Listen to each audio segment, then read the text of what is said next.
यूनान में एक सन्यासी हुआ डायनासिस। बहुत ही मस्त, बहुत ही अजीब तरह का। कपड़े पहनता नहीं था, हमेशा अपनी मस्ती में चूर रहता था।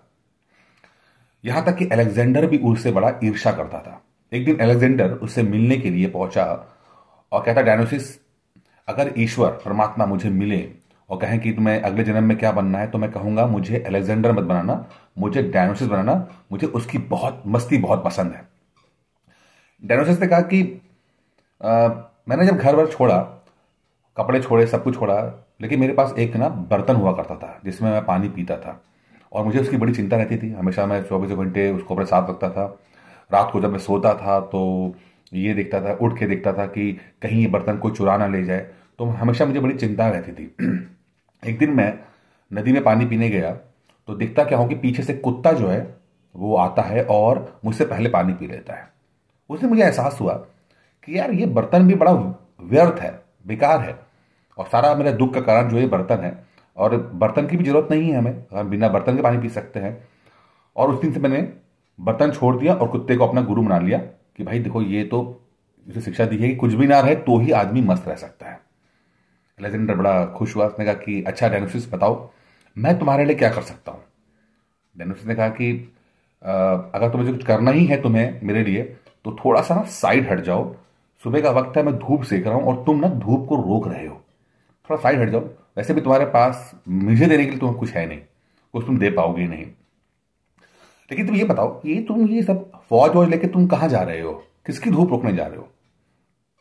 एजेंट कहता कि मैं विश्व विजय पे जा रहा हूं, और लेकिन दुनिया को जीतना मेरा है काम, लेकिन मैं अंत में चाहता हूं कि मैं सुकून से, शांति से आकर यहीं पर धूप सेकूं मैं।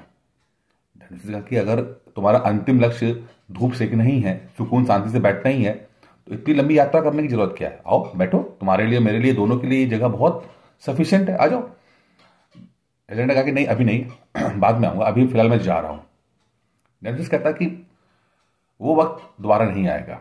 अगर तुम्हें करना है तो अभी कर लो, नहीं करना चाहते तो कोई बात नहीं। लेकिन अगर तुमने ये कहा कि कल करेंगे, कल आएगा, कल मैं आऊंगा, तो वो वक्त कभी नहीं आएगा। कल कभी आता ही नहीं है। अगर नहीं करना मत करो, क्योंकि अगर कल पे छोड़ोगे तो कल कोई नया व्यवस्था बन जाएगी, कुछ नया सिस्टम आ जाएगा, कुछ नया बहाना आ जाएगा, और कल कभी नहीं आ पाएगा। वही हुआ कि अलेक्जेंडर कभी भी वापस आकर यूनान में उस नदी के किनारे बैठ नहीं पाया। उसका कल कभी नहीं आया। पीसेस की तैयारी भी कुछ ऐसे ही है। आपके लोगों के दिमाग में बहुत मन करता होगा कि तैयारी करेंगे, लेकिन अभी नहीं करते, कल से करेंगे।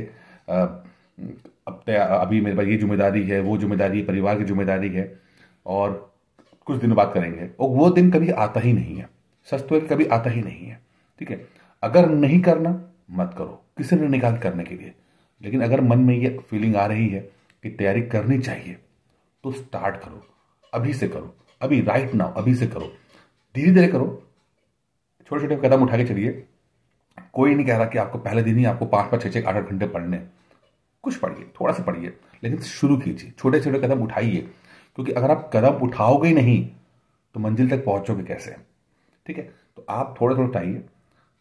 नया नया आपको एक्सपीरियंस होगा। जैसे जैसे एक्सपीरियंस आएगा, वैसे वैसे आप, जैसे जैसे आपकी बॉडी और आपका ब्रेन ट्रेन होगा, थोड़ा सा नया इस चीज़ों को समझना समझना शुरू करेगा, वैसे वैसे आप और अपनी तरह को गहराई में ले जाइएगा, और आप देखोगे कि आप भी बाकियों की तरह पढ़ लोगे। लेकिन अगर आप ये सोचते हो कि एक परफेक्ट समय आएगा, एक परफेक्ट टाइम आएगा जब आप तैयारी कर पाओगे, तो परफेक्ट टाइम कभी नहीं आता। जो ये वक्त है, यही बेस्ट है, परफेक्ट है आपके लिए। धन्यवाद दोस्तों।